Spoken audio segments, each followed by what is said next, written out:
इस वीडियो में हम समझेंगे मांग की कीमत लोच को मापने की कुल व्यय विधि. In this video, we will try to understand the total expenditure or the total outlay method for measuring the price elasticity of demand. Now, this is the last method that we will be doing. ये आखिरी विधि है जो कि हम करेंगे और इसमें आपको सबसे पहले ये समझना है कि कुल व्यय और मांग की लोच इसमें एक विशेष संबंध होता है जिसके आधार पर यह बताया जा सकता है कि कीमत में परिवर्तन के साथ कुल व्यय में जो परिवर्तन होगा उस आधार पर मांग की लोच इकाई के बराबर होगी या इकाई से कम होगी या इकाई से अधिक होगी. Now this method on the basis of the relationship between the change in price and the direction of change in total expenditure with it tells us whether elasticity of price whether price elasticity of demand will be equal to 1, greater than 1 or less than 1. Now what is this relationship? इसको समझने के लिए सबसे पहले हमने देखिए 3 diagrams लिए. इन 3 diagrams में अगर आप देखेंगे तो ये डी डैश जो है ये डिमांड कर्व है. डी डैश डी डैश ये है डिमांड कर्व, लेकिन तीनों अलग अलग तरह का है. ये शेप देखकर आप समझ सकते हैं. ये शेप, ये आकार कहलाता है आयताकार अतिपरवलय. This is a demand curve in the shape of a rectangular hyperbola, which means that the elasticity of price elasticity of demand is equal to 1 in this case, in the case of this shape of a demand curve. ये आप देख सकते हैं relatively flat है, थोड़ा पड़ा हुआ है ये मांग वक्र, तो यहाँ पर मांग की लोच इकाई से अधिक है. और this you can see is a relatively steep demand curve. सापेक्षिक रूप से खड़ा हुआ थोड़ा सा डिमांड कर्व है, मांग वक्र है. इसका मतलब यहाँ पर इलास्टिसिटी जो है वो लेस देन 1 है. तो हम थोड़ा पहले डायग्रामेटिकली समझ लेते हैं, फिर इसके बाद हम इसके रूल को समझ लेंगे. शुरुआत हम करते हैं एक ऐसे मांग वक्र से जिस मांग वक्र की लोच जो है वो इकाई से कम है. सो ये थोड़ा सा स्टीप डिमांड कर्व होगा. बनाते समय आप इसका ध्यान रखेंगे. Suppose the initial price is OP1. मान लिया आरंभिक कीमत OP1 है.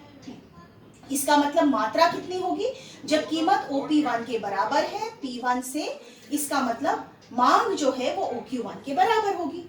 तो कुल व्यय कितना होगा? आरंभिक कुल व्यय, initial total expenditure, what will that be equal to? OP1 into OQ1. यानी OQ1 मात्रा खरीदने के लिए हमने कुल कितना खर्च किया. What is the total expenditure for buying this quantity OQ1? तो जब हम OP1 into OQ1 करेंगे तो आप देखिए इससे हमें इस रेक्टेंगल का एरिया मिलेगा. OP1, suppose I call this R1. OP1 R1 Q1 है ना. इस रेक्टेंगल का एरिया मिल जाएगा OP1 R1 Q1. इस रेक्टेंगल का एरिया हमें मिल जाता है, जिसको कि मैंने स्लांटिंग शेड लाइंस से दिखाया है, शेड करके दिखाया. Now suppose there is a decrease in price. अब मान लिया कीमत में कमी आती है. कीमत में कमी आने पर क्या होगा? कीमत की में कमी आकर ये कीमत जो है ये OP2 के बराबर हो जाती है. Price becomes equal to OP2. So now the demand changes to OQ2. At price OP2, a quantity OQ2 is demanded. जब कीमत OP2 के बराबर है तो मांग OQ2 के बराबर है. इसका मतलब अब टोटल एक्सपेंडिचर कुल व्यय कितना होगा? OP2 into OQ2, जिससे कि हमें ये रेक्टेंगल OP2, इसको चलो R2 कह दें, OP2 R2 Q2, इस रेक्टेंगल का एरिया हमें मिलता है. इसको कि मैंने बिल्कुल खड़ी रेखाओं से शेड करके दिखाया है. This has been shaded by vertical lines. Now look at both the areas carefully, the slanting part and the straight line part. अगर आप देखेंगे तो आप देखेंगे ये जो एरिया है OP2, चलो इसको मैं कहती हूँ S2 and Q1. OP2 S2 and Q1 is common to both. दोनों में कॉमन है ना. बचा क्या? P2 P1 R1 S2, ये पहला एरिया है। P2 P1 R1 S2, और दूसरा एरिया क्या है बच्चों, एक्स्ट्रा एरिया क्या है ये वाला, ये है Q1 S2 R2 Q2। सो Q1 S2 R2 Q2, इन दोनों को अगर कंपेयर करोगे तो हम क्या देखते हैं, ये वाला एरिया जो है इस एरिया से बाय ऑब्जर्वेशन ज्यादा है। अगर ये ज्यादा है और ये एरिया कॉमन है, इसका मतलब क्या हुआ कि जब कीमत में कमी आई तो क्या होता है, ये टोटल एक्सपेंडिचर जो है वो घट जाता है ना। So when price decreases total expenditure also decreases, इसलिए है ना, देयरफॉर इसकी वजह से, because this area is greater than this area या this area is less than this area, that is why total expenditure decreases, TE2 is less than TE1। Clear? तो यहाँ क्या रिलेशन निकल कर आता है कि when there is a decrease in price, there is a decrease in total expenditure। इसको हम इस नजर से भी देख सकते हैं कि सपोज पहले प्राइस OP2 था, उसके बाद में प्राइस OP1 हो गया, तो जब OP2 से OP1 हुआ तब क्या होता है, तब एरिया डिक्रीज करता है या इंक्रीज करता है। तो when price increases तो क्या हो रहा है बच्चों, if price increases तब हम क्या देखते हैं, if price increases from OP2 to OP1 तो area also increases, है ना। Let us call this total expenditure। Area जो है वो तो टोटल एक्सपेंडिचर ही दिखा रहा है ना। तो टोटल एक्सपेंडिचर पहले आपका होगा OP2 R2 Q2, जो बढ़कर आपका हो जाता है P1 R1 Q1। तो प्राइस के बढ़ने पर टोटल एक्सपेंडिचर बढ़ता है या प्राइस के घटने पर टोटल एक्सपेंडिचर घटता है। यही निकल कर आ रहा है जब प्राइस इलास्टिसिटी लेस देन 1 होती है। Clear? So this was the first case. इसको जब हम, अब मैं थोड़ा सा इस हिस्से को मिटाती हूँ और टोटल एक्सपेंडिचर मेथड हमें क्या बताता है इस पर आती हूँ, ठीक है। तो टोटल एक्सपेंडिचर मेथड हमें बताता है कि हम देखते हैं प्राइस किस डायरेक्शन में चेंज कर रहा है, प्राइस चेंज, कीमत में परिवर्तन, कीमत में परिवर्तन, कुल व्यय में परिवर्तन, टोटल एक्सपेंडिचर कैसे चेंज करता है, और elasticity of demand, price elasticity of demand, इन तीनों का हमें ये संबंध बताता है। ठीक है। तो अगर मान लिया कीमत में कमी आती है और कुल व्यय में भी कमी आती है, ठीक है, या कीमत में वृद्धि होती है और कुल व्यय में भी वृद्धि होती है, तब क्या होगा, मांग की लोच जो है वो इकाई से कम होगी। Clear? So if price decreases and total expenditure also decreases, or when price increases and total expenditure also increases। मतलब हम क्या कहना चाह रहे हैं, हम कहना ये चाह रहे हैं कि price and total expenditure move in the same direction, यदि कीमत और कुल व्यय में एक ही दिशा में परिवर्तन होता है तो मांग की लोच जो है वो इकाई से कम होती है। क्लियर? अब हम दूसरे केस पर आते हैं। अब हम क्या देखेंगे कि अगर कीमत घटता है और कीमत बढ़ता है तो दूसरे तरह का परिवर्तन क्या हो सकता है। हम आ जाते हैं इस डायग्राम पर। ये डायग्राम क्या है, इस डायग्राम में आप देखिए ये जो डिमांड कर्व है ये रेक्टेंगुलर हाइपरबोला है। हाँ, ये जो मांग वक्र है ये आयताकार अतिपरवलय है। मतलब हम जानते हैं यहाँ कीमत की लोच जो है वो इकाई के बराबर है। So price elasticity is equal to 1। So if price elasticity is equal to 1 then what will happen with a change in price. Suppose price is OP1 है ना। अगर प्राइस OP1 है तो आपका टोटल एक्सपेंडिचर हो जाएगा OP1 इंटू OQ1। ये जो शेडेड स्लांटिंग शेड है वो OP1 इंटू OQ1। कीमत घटकर अगर OP2 हो जाता है तो क्या होगा, आपका टोटल एक्सपेंडिचर 2 हो जाएगा OP2 इंटू OQ2। और अब ये स्ट्रेट लाइन शेप वाला डायग्राम आता है। अगर डिमांड कर्व रेक्टेंगुलर हाइपरबोला है तो आप क्या पाएंगे, आप पाएंगे कि ये एरिया और ये एरिया दोनों बराबर होगा। So total expenditure 1 will be equal to total expenditure 2। इसका मतलब अगर कुल व्यय बराबर है कीमत में चेंज के साथ, कुल व्यय में कोई परिवर्तन नहीं होता है, तो मांग की लोच जो है वो इकाई के बराबर होगी। तो हम इस टेबल में क्या लिख सकते हैं, कीमत के घटने पर कुल व्यय में कोई परिवर्तन नहीं हुआ, टोटल एक्सपेंडिचर रिमेन्स कांस्टेंट। या कीमत के बढ़ने पर भी उसको हम विपरीत दिशा में भी देख सकते हैं, इसको we can look at it from the other angle also, कि when price is OP2, total expenditure is OP2 into OQ2.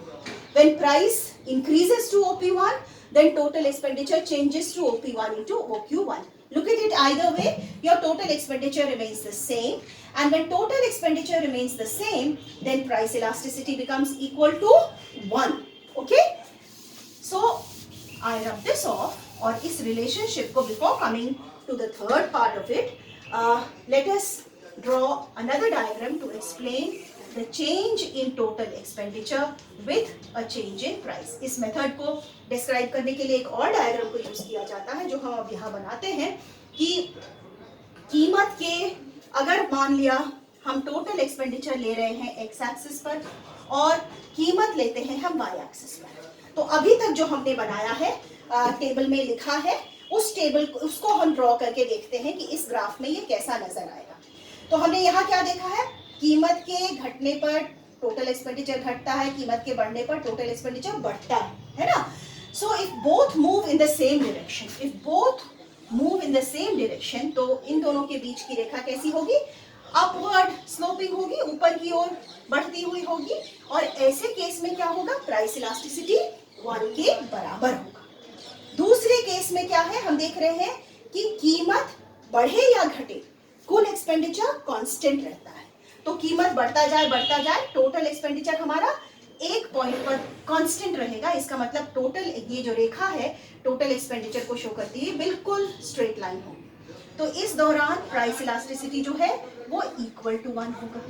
और अब हम आते हैं तीसरे केस पे, हमारा वो डायग्राम इनकम्प्लीट है, हमारा टेबल इनकम्प्लीट है। ये कंप्लीट तब होगा जब हम तीसरा केस ले लेंगे। तीसरा केस क्या है, प्राइस इलास्टिसिटी ग्रेटर देन 1। तो अब आप इस डायग्राम को देखिए, प्राइस इलास्टिसिटी ग्रेटर देन 1 है।